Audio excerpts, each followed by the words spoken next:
Police police जब भी काम करेगी तो उसको लॉ एंड ऑर्डर को मेंटेन करके करेगी। आप बिल्कुल पर्दा नीचे डाउन करके चलोगे तो इसका मतलब ऑटो के अंदर हो सकता है कोई गलत हो, उस आशंका से करेंगे। देखो पुलिस का काम है अपना। प्रेसिडेंट जो पहले रहे हैं, जो अभी तक थे, और अब आप भी इस प्रेसिडेंटशिप के लिए खड़े हो रहे हैं, क्या यही कारण है कि जो कहा जाता है कि ऑटो ये जो यूनियन है इसमें पैसा बहुत है, क्योंकि हर एक ऑटो से 5, 10, 20 रुपए रोज रोज के अलग अलग स्टैंड्स में लिए जाते हैं, और उस पैसे के चक्कर में अब देखा जा रहा है कि काफी लोग इस मैदान में कूद रहे हैं, प्रेसिडेंट बनने के लिए जा रहे हैं। आप किस सोच से जा रहे हैं, और क्या जायज है इस तरह से ऑटो से 5, 10, 20 रुपए लेना हर स्टैंड पे? बाबा श्रीधर चौक पर इस समय हम हैं, और कटरा में कल है ऑटो यूनियन की इलेक्शन। 8 साल बाद ये इलेक्शन हो रही है, और आप मेरे साथ देख सकते हैं ऑटो वाले सारे भाई यहाँ पर खड़े हैं। ये वो लोग हैं जो कई सालों से श्री माता वैष्णो देवी में जो यात्री आते हैं या फिर जो लोकलाइट्स हैं उनको अपने अपने स्थानों तक पहुंचाते हैं। 8 साल से सबकी यही मांग थी कि इलेक्शंस होने चाहिए, और कल वो दिन है जब इलेक्शंस होंगे। हमारे साथ सुदर्शन सिंह खड़े हैं जो कल इलेक्शंस में पार्टिसिपेट कर रहे हैं। इनसे बातचीत करने की कोशिश करते हैं। सुदर्शन जी, स्वागत है आपका NH1 न्यूज में। धन्यवाद सब आपका, सबसे पहले NH1 का, क्योंकि आपने इस समाज में इन लोगों की सुध ली आके, और आपने भी सोचा कि कम से कम इस तबके का, गरीब तबके का हम भी कोई एडवर्टाइज समझ लो, चाहे इनकी सुध लेना समझ लो, चाहे हाल पूछना समझ लो, कैसे भी कह दूं। मैं आपको एक बात बता देना चाहता हूं हिमांशु जी। एक बात है कि आज ऑटो वाले बहुत खुश हैं। अब खुश भी किस बात पे हैं, मैं आपको एक बात बताऊं। लास्ट जो इलेक्शन हुई थी, ये इलेक्शन 2018 में जनवरी में हुई थी, उसके बाद इलेक्शन नहीं हुई। अब इलेक्शन बात आती है क्यों नहीं हुई। कुछ ऐसे नुमाइंदे जीत गए थे जो जहां पे आका बन के डिक्टेटरशिप के तौर पे बैठ गए थे। हिमांशु जी, मैं आपको एक बात बता देना चाहता हूँ, ये जो इलेक्शन होती है 1 साल के लिए होती है। जो हमारा बायलॉज बोलता है कि हर 1 साल के बाद ये इलेक्शन होनी चाहिए, और इलेक्शन होना जरूरी भी है। क्यों? क्योंकि जब आप पब्लिक का कोई नुमाइंदा जीत के आता है, और पब्लिक किस नुमाइंदे को जताती है, किस नुमाइंदे को चुनती है, क्यों कि वो आगे जाके एडमिनिस्ट्रेशन से, आगे जाके शहर में, आगे कहीं भी बात रखनी हो, हमारी बात तरीके से रखे। आप देख रहे थे पिछले 8 साल से जहां पे दांतरी बढ़ गई थी, जहां पे गुंडागर्दी चल रही थी। यही मैं सवाल आपसे पूछना चाहता हूं, क्योंकि 8 साल की अगर बात करें, और आपने कहा कि बायलॉज आपके कहते हैं कि 1 साल बाद इलेक्शन होनी चाहिए, तो क्यों इलेक्शन नहीं हो पा रही थी? मैं आपको एक बात बता देना चाहता हूं, सुरजीत पहले जीते थे तो 2017 में इलेक्शन करवाई थी जबरदस्ती मैंने आके यहाँ पे, क्योंकि 3 साल के लिए वो बैठ गए थे, और उसके बाद 18 में मैंने इलेक्शन नहीं लड़ी, फिर वो जीता, और उसने 8 साल फिर रगड़ा इन लोगों को। मैं क्या, लोगों में बहुत रोष है। मैं आपको बात बता दूं, लोगों में बहुत रोष है। लोग कहते हैं इस बार सुरजीत ग्रुप और शंकरू और जो भी है, ये तीनों एक है। भाई साहब, ये माफिया बन के यहाँ पे बैठे हैं, लेकिन मेरे को उम्मीद है कल ऑटो वाले ये जो वोट डाल के उनको जवाब देंगे ना, ये अकल ठिकाने आ जाएगी कि हमने किस सिस्टम से चलना है। सिस्टम हमारे हिसाब से नहीं चलता है, क्योंकि शहर जो चलता है ये सोशल लोगों से चलता है। शहर चलता है तो चलता है एडमिनिस्ट्रेशन से, शहर चलता है तो चलता है सिटीजनों से। शहर कोई गुंडा नहीं चला सकता। जहां पे गुंडा राज था, और गुंडा राज कल जहां से खत्म होने जा रहा है ऑटो स्टैंड से, मैं आपको ये आश्वासन दिलाना चाहता हूं, आपको ये बताना चाहता हूं कि ऑटो वाला, आप देख लो, कैमरा घुमा लो, कोई नशा नहीं करता है। इनके जो लोग थे वो नशा करके यहाँ पे पर्ची कराते थे, डंडा लेके यहाँ पे खड़े होते थे। हमारी यूनियन अगर आई तो यहाँ पे डंडा लेके कोई नहीं खड़ा होगा। और मैं आपको बात बता दे रहा हूँ, नशेड़ी को हम कोई स्प्रे नहीं करेंगे विदाउट डॉक्यूमेंट्स। बल्कि सुदर्शन जी, सीधा सीधा एक बहुत बड़ा इल्जाम आप लगा रहे हैं, जो लोग इलेक्शन में खड़े हैं, आप साफ साफ ये कह रहे हैं कि वो यहाँ पर माफिया चलाते थे, वो अपने ही लोगों से जो पैसा वसूला जाता था या जो ड्राइवरी करते थे वो नशा करके करते थे, ये लोग उनके पीछे थे। ये इल्जाम आप बहुत बड़ा लगा रहे हैं। हिमांशु जी, ड्राइवरी नहीं, ड्राइवर नशा नहीं करता था। जो उनके यहाँ पे एजेंट खड़े थे, जैसे कोई 5 एजेंट खड़े हैं, 3 ऐसे थे जिनको पता ही नहीं हम खड़े कहाँ हैं। भाई साहब, इल्जाम की बात कर रहे हो आप। ये जो नक्सल चल रहा था, जहाँ पे माफिया चल रहे थे, ये इल्जाम नहीं है। हिमांशु जी, हर साल के बाद इलेक्शन होती है। 8 साल क्यों नहीं हुई? यही डिक्टेटरशिप है। 8 साल। अब मेरे को कोई पूछे कि आप क्यों आए, जहां से मेरे पास ऑटो वाले, मैं ज्यादा नहीं कहता, 150 से 200 ऑटो वाला मेरे पास गया, उन्होंने बोला हमें इलेक्शन करवाओ हमारी, क्योंकि हमें किसी नुमाइंदे की जरूरत है, इन गुंडों की नहीं है। कितने ऑटो वाले हैं जिनको हक है यहाँ वोट डालने का? कितने जो बिल्कुल लीगली वोट डाल सकते हैं वो कितने हैं टोटल? हिमांशु जी, जहां तक मेरा नॉलेज है, हमारी अभी तक वोटर लिस्ट टोटल तैयार हो चुकी है। 850 860 वोट है जो कल पोल होगा, जिसमें 100 गाड़ी ऐसी होगी जो इंटर नहीं हुई है, कोई हॉस्पिटल में है, किसी की शादी है, किसी को क्या प्रॉब्लम है, 800 से 900 गाड़ी है। लेकिन कुछ गाड़ियां ऐसी हैं जो विदाउट डॉक्यूमेंट्स थी, मैंने उनको बता दिया है भाई साहब, अगर मेरी यूनियन आई ना, मैंने 2017 में 5 गाड़ियां मलबा करवा दी थी, 5 गाड़ी खड़ी करके जब्त करके उनको कबाड़ करिए था। मेरे साथ मैंने अपना कबाड़िया भी रखा है जिन्होंने खरीदना है। भाई साहब, अगर वो बंदा, अगर मैं जीता ना, ये विदाउट डॉक्यूमेंट्स वाले भूल जाएंगे कटरा में चलना है, ये भूल जाएंगे, हम विदाउट लाइसेंस चलेंगे।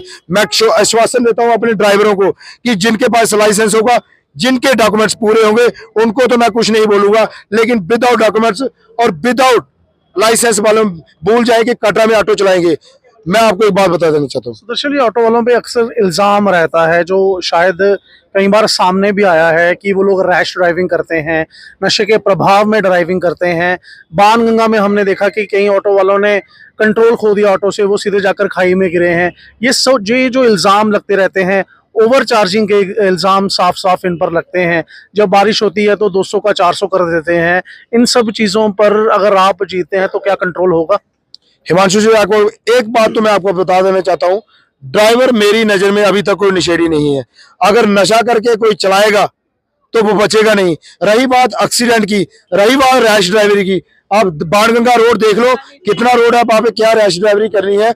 अगर एक्सीडेंट होता है, गाड़ियां हैं भाई साहब, बस है, ट्रक है, हेलीकॉप्टर है, जहाज है, सबका एक्सीडेंट होता है। हाँ, मैं आपको एक आश्वासन दिलवाना चाहता हूं, अगर हमारी यूनियन बनी तो ऑटो यूनियन के सुधार के लिए बनेगी, हमारी यूनियन बनी तो यात्री को फैसिलिटी देने के लिए बनेगी। ये मैं आपको अपनी तरफ से आश्वासन दिलवाना चाहता हूँ। इलेक्ट्रिक ऑटोज जो आते हैं, हमने एक पिछला बयान आपका सुना था, आपने कहा था कि हम उनको चलने नहीं देंगे। ये इलेक्ट्रिक ऑटोज के बारे में आपने कहा था, जबकि साफ साफ सरकार का भी इनिशिएटिव रहता है कि ज़्यादा से ज़्यादा इलेक्ट्रिक ऑटोज आएँ। उन्होंने इन ऑटो वालों को मना नहीं किया कि आप ऑटो ना चलाएं या वो ऑटो ना खरीदें, लेकिन अगर इलेक्ट्रिक ऑटोज कल को बढ़ते जाते हैं तो फिर आप as president of this auto union, अगर आप कल जीतते हैं तो फिर किस तरह से इस मामले को डील करेंगे? देखो जी, सबसे पहले तो इलेक्ट्रॉनिक ऑटो, मैं जैसे बोल रहा हूँ, मेरा वही स्टैंड है, मैं नहीं चलने दूंगा। चलने क्यों नहीं दूंगा? लीगल तरीके से। लीगल तरीका क्या है वो मैं बता देता हूँ। इन गाड़ियों को जिन्होंने परमिट दिया है, 1.5 लाख रुपया है एक परमिट की कास्ट फीस, गवर्नमेंट की फीस। एक गाड़ी की 6-7 लाख रुपया कास्ट है, तो भाई साहब ये गवर्नमेंट ने दिया है। अगर दिया है तो इनकी जितनी लाइफ है, पहले ये चलेंगे, उसके बाद वो चलेंगे।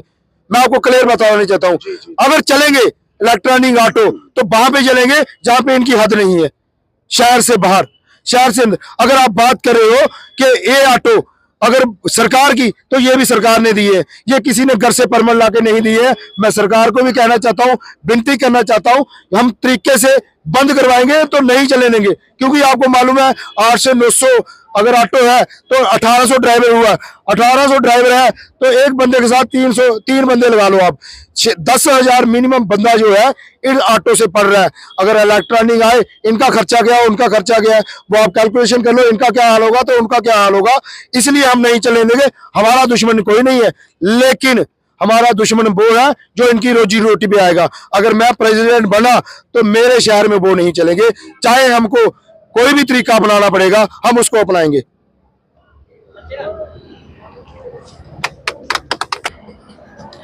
सुदर्शन जी, कई ऑटो वाले बयान देते रहे हैं। अभी थोड़े दिन पहले एक ऑटो वाले ने NH1 न्यूज़ के माध्यम से भी बोला कि पुलिस वाले जो हैं, जब मन करे पर्दा फाड़ देते हैं, जब मन करे स्पीकर निकाल देते हैं, जब मन करे गाड़ी की चाबी ले जाते हैं।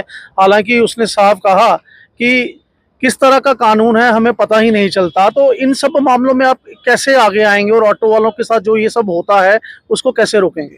हिमांशु जी, सबसे पहले मैं आपको एक बात बता देना चाहता हूँ, पुलिस का अपना काम है जी। पुलिस जब भी काम करेगी तो उसको लॉ एंड ऑर्डर को मेंटेन करके करेगी। आप बिल्कुल पर्दा नीचे डाउन करके चलोगे तो इसका मतलब ऑटो के अंदर हो सकता है कोई गलत हो, उस आशंका से करेंगे। देखो, पुलिस का काम है अपना, तो अगर हमारा भी कोई काम है, जैसे पुलिस और एक प्रेसिडेंट है, उसका आपस में तालमेल होना चाहिए। जैसे पुलिस बोलती है कि हमें ये काम है, हम उस काम को इम्प्लीमेंट करना चाहिए। ऑटो वालों की क्या डिमांड है, हमने एडमिनिस्ट्रेशन के आगे रखनी चाहिए। तो ये हमारा काम होगा, हम बीच में एक ब्रिज का काम करेंगे ऑटो वाले और एडमिनिस्ट्रेशन के बीच में जी। प्रेसिडेंट जो पहले रहे हैं, जो अभी तक थे, और अब आप भी इस प्रेसिडेंटशिप के लिए खड़े हो रहे हैं, क्या यही कारण है कि जो कहा जाता है कि ऑटो ये जो यूनियन है इसमें पैसा बहुत है, क्योंकि हर एक ऑटो से 5, 10, 20 रुपए रोज रोज के अलग अलग स्टैंड्स में लिए जाते हैं, और उस पैसे के चक्कर में अब देखा जा रहा है कि काफी लोग इस मैदान में कूद रहे हैं, प्रेसिडेंट बनने के लिए जा रहे हैं। आप किस सोच से जा रहे हैं, और क्या जायज है इस तरह से ऑटो से 5, 10, 20 रुपए लेना हर स्टैंड पे? हिमांशु जी, आपको एक बात बता देना चाहता हूँ, ये जो कल्चर है ना 20, ये इधर से ही शुरू हुआ है। हमारी यूनियन आएगी, हमारी यूनियन पहले टोटल कैलकुलेशन करेगी, 2 बंदे हमारे ऊपर, एक इधर, 4 नीचे, और जितने भी आदमी हैं उनकी दिहाड़ी निकाल के जितना खर्चा निकलेगा, प्लस जो इनकी रिटर्न फाइल करनी है, जो इनको फैसिलिटी दिलवानी है, उसके हिसाब से पर्ची होगी। ये जो पायदल लूट घसूट बंद होगी। 8 साल से लूट घसूट ही है, तभी गुंडागर्दी थी, ये लूट घसूट बंद करवाने आए हैं हम जी।